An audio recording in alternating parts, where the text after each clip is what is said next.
அன்பர்களே, ஆண்டவராகிய இயேசு கிறிஸ்துவின் நாமத்தில் உங்களுக்கு மனம் நிறைந்த வாழ்த்துக்களை தெரிவித்துக் கொண்டு சத்திய வசனம் திருமறை பாட நிகழ்ச்சிக்கு உங்களை அன்போடு அழைக்கிறோம். சத்திய வசனம், இது தேவனின் வசனம். நாம் சோர்ந்து போகையில் கரம் கொடுக்கும் நம் தேவனின் வசனம், நம் தேவனின் வசனம். மத்தேயு எழுதின சுவிசேஷம் 6ஆம் அதிகாரம் 19. பூமியிலே உங்களுக்கு பொக்கிஷங்களை சேர்த்து வைக்க வேண்டாம். இங்கே பூச்சியும் துருவும் அவைகளை கெடுக்கும். இங்கே திருடரும் கண்ணமிட்டு திருடுவார்கள். கர்த்தருக்குள் அருமையானவர்களே, ஆண்டவராகிய இயேசு கிறிஸ்துவின் நாமத்தினாலே சத்தியவசன நிகழ்ச்சியை கேட்கிற உங்கள் ஒவ்வொருவரையும் ஆண்டவர் ஆசீர்வதிப்பாராக. பிரியமானவர்களே, உங்களுக்காக உங்கள் காரியங்களுக்காக தொடர்ந்து ஜெபித்து வருகிறோம். நீங்களும் இந்த திருப்பணிக்காக தொடர்ந்து ஜெபம் செய்யுங்கள். நெகேமியா என்கிற பழைய ஏற்பாட்டின் புஸ்தகத்தின் தொடர் செய்திகளை தொடர்ந்து நாம் கேட்டு வருகிறோம். நெகேமியா ஒரு ஜெப வீரன், நல்ல ஒரு ஆவிக்குரிய தலைவர், எருசலேமின் அலங்கத்தை கட்டுவதற்கு தேவனால் பயன்படுத்தப்பட்ட ஒரு மனிதர். இந்த நாளிலே நெகேமியாவின் புஸ்தகம் 10ஆம் அதிகாரத்தை நாம் கற்று வருகிறோம். இந்த 10ஆம் அதிகாரமானது மிக முக்கியமான ஒரு அதிகாரமாகும். அதாவது நிலைத்திருக்கிற முதலீடுகள் என்பதை நான் சொல்ல விரும்புகிறேன். முதலீடுகள் என்கிற வார்த்தையானது பொருளாதார வார்த்தை, ஒரு வங்கியை சார்ந்த வார்த்தை.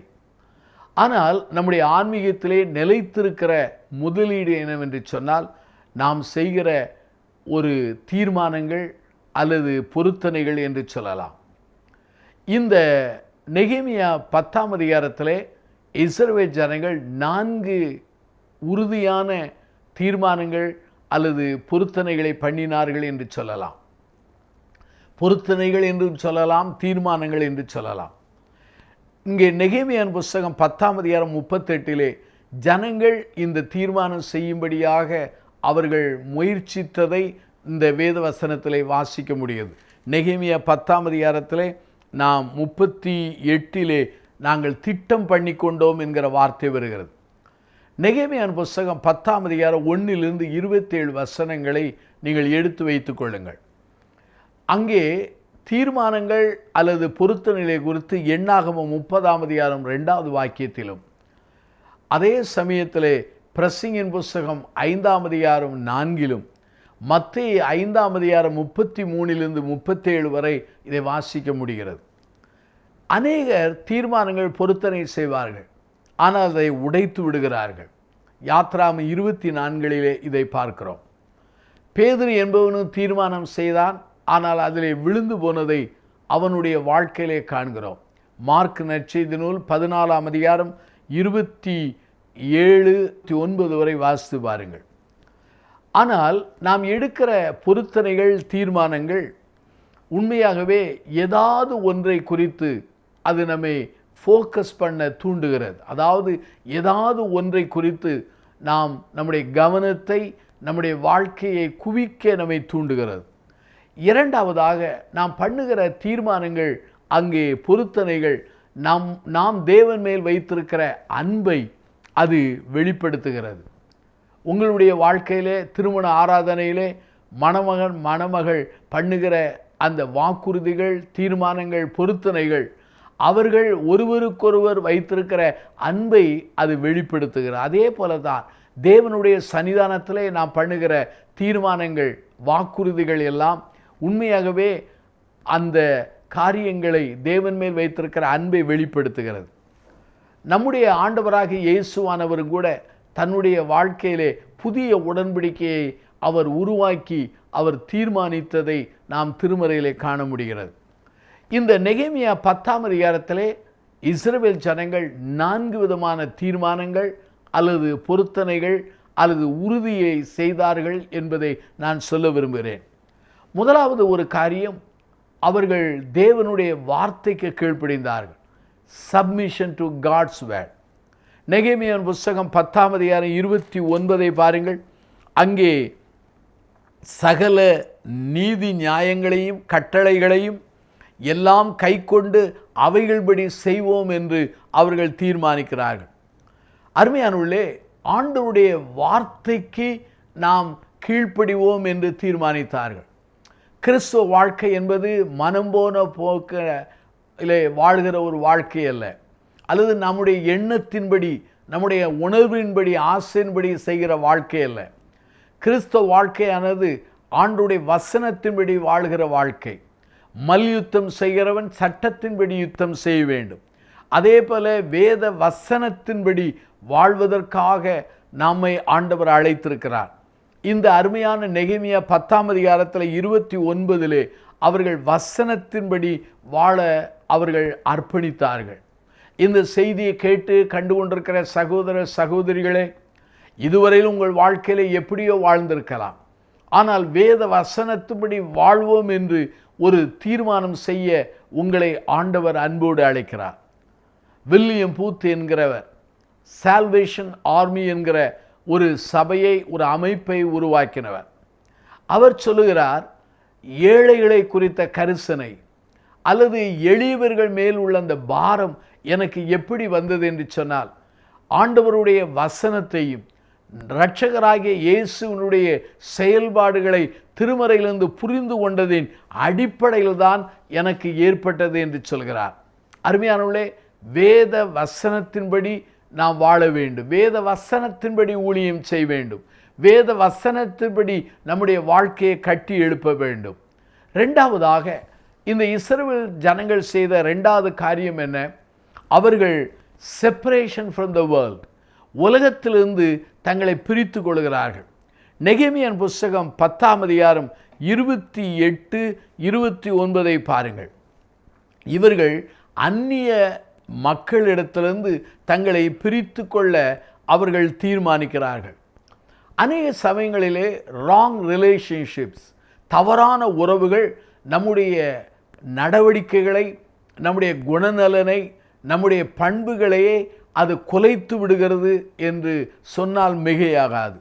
அநேகருடைய வாழ்க்கையிலே தவறான மக்களோடு உறவு, தவறான மக்களோடு பழக்கங்கள், தவறான மக்களுடைய ஐக்கியம் அவர்களுடைய வாழ்வையே கரைபிடித்து விடுகிறது, சீர்குலைத்து விடுகிறது. இந்த 10ஆம் அதிகாரத்தில் இஸ்ரவேல் ஜனங்கள் புறஜாதியான மக்களோடு, தெய்வத்தை அறியாத மக்களோடு உறவு வைத்தார்கள். அந்த உறவு வைத்ததின் அந்த நிலையை அவர்கள் வசனத்தின் மூலமாய் புரிந்து கொண்டு அதிலிருந்து தங்களை விடுதலை பெற, தங்களை சுத்திகரித்து கொள்ள, அல்லது தங்களுடைய வாழ்க்கையில் வேறுபடுத்தப்பட்ட ஒரு வாழ்க்கைக்கு கடந்து வரும்படி ஒப்பு கொடுக்கிறார்கள். யோசுவாவின் புஸ்தகம் 23ஆம் அதிகாரம் 13 அதை வாசிக்க முடிகிறது. அதே சமயத்தில் நெகேமியாவின் புஸ்தகத்திலே 13ஆம் அதிகாரம் 26 சாலமோன் ராஜாவினுடைய வாழ்க்கையிலே அவன் எவ்வளவு பெரிய ஞானியாக இருந்தாலும் அந்த ஞானத்தை கூட அவன் திருமணம் முடித்த பெண்கள் அவனை தவறான நிலைக்கு கொண்டு போன நிலைப்பாடுகள் சொல்லப்படுகிறது. ஆகவே கடந்த காலத்தின் நிகழ்வுகள், அதே சமயத்தில் வேதாமத்தினுடைய எச்சரிப்புகள் இவர்களை சுத்திகரிப்புக்கு அவர்களை வழிநடத்துகிறது என்று சொன்னால் மிகையாகாது. 1 பேதுரு புஸ்தகம் 3ஆம் அதிகாரம் 1-6 வசனங்களை வாசித்து பாருங்கள். 2 பேதுரு புஸ்தகம் அங்கே 3ஆம் அதிகாரம் 2-3 வரை வாசித்து பாருங்கள். முதலாவதாக அவர்கள் வேத வசன கீழ்ப்படிந்தார்கள்.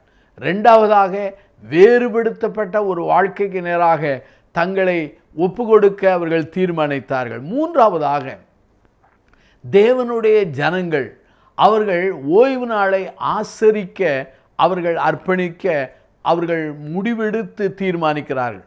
சாபத் ஃபார் காட்ஸ் பீப்புள் என்று சொல்லலாம். நெகேமியாவின் புஸ்தகம் 10ஆம் அதிகாரம் 31 பாருங்கள். அங்கே உண்மையாகவே அங்கே ஓய்வு நாளை குறித்து சொல்லப்படுகிறது. யூதர்கள் ஓய்வு நாளை மிகுந்த வண்ணமாக அவர்கள் ஆசரிப்பார்கள். அங்கே சரக்குகளை வாங்குவதில்லை, சரக்குகளை விற்பதில்லை. ஆனால் அந்த நெகேமியாவின் காலத்தில் இஸ்ரேல் மக்கள் ஓய்வு நாளை உதாசீனப்படுத்தினார்கள். ஓய்வு நாளை அவர்கள் வியாபாரம் செய்தார்கள், வியாபாரம் கொண்டார்கள். அப்படிப்பட்ட தவறான நிலை செய்தார்கள். ஆகவே இந்த தீர்மானம் பண்ணும் பொழுது வேத வசனத்துக்கு எவ்வாறு செவி கொடுப்போம் என்று தீர்மானித்தார்களோ, வேறுபடுத்தப்பட்ட ஒரு வாழ்க்கைக்கு தங்களை வாழ்வோம் என்று எவ்வளவு தீர்மானித்தார்களோ, அதே ஜனங்கள் ஆண்டவருடைய ஓய்வு நாளை சரியாய் பயன்படுத்துவோம் என்று தீர்மானித்தார்கள். ஆண்டவருடைய அடியார்களாகிய கிறிஸ்தவ திருச்சபையார் கர்த்தர் உயிர்த்தெழுந்த அந்த நாளை தான் ஓய்வு நாளாக கொண்டாடுகிறார்கள். ஒரு வேத பண்டிதன் சொல்லும் பொழுது அந்த ஓய்வு நாளை தவிர மற்ற எல்லா காரியங்களையும் திருச்சபை கையாளுகிறது. ஆனால் அந்த ஓய்வு நாளை கையாளாதபடி அங்கே கர்த்தர் உயிர்த்தெழுந்த நாளை கொண்டாடுகிறது என்று எழுதுகிறார். அருமையானவர்களே, இந்த ஓய்வு நாள் என்பது தேவனை கனம் பண்ணுகிற நாள்.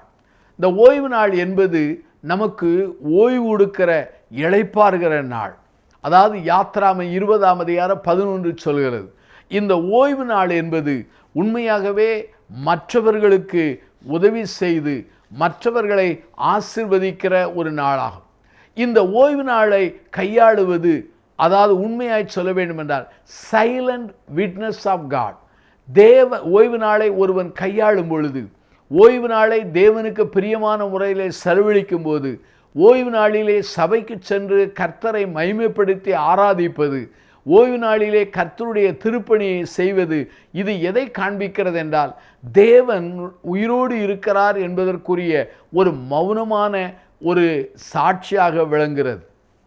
ஆகவே ஓய்வு நாளை ஒருவன் யூதர்கள் ஆசரிப்பது மூலமாய் தேவன் பெரியவர் என்பதும், அதே சமயத்திலே மற்ற மக்களுக்கு தாங்கள் யார், எப்படிப்பட்டவர்கள், என்ன ஜனங்கள் என்பதை வெளிப்படுத்துகிறது. அருமையான என் சகோதர சகோதரிகளே, இவர்கள் எடுத்துக்கொண்ட 3 தீர்மானம் என்ன? 1, வசனத்துக்கு கீழ்ப்படிவோம். 2, வேறுபடுத்தப்பட்ட வாழ்க்கைக்கு வருவோம். 3, கர்த்தருடைய நாளை கர்த்தருக்கென்று நாம் பயன்படுத்துவோம். ஓய்வு நாளிலே தீமை செய்யக்கூடாதே தவிர நன்மை செய்ய வேண்டும்.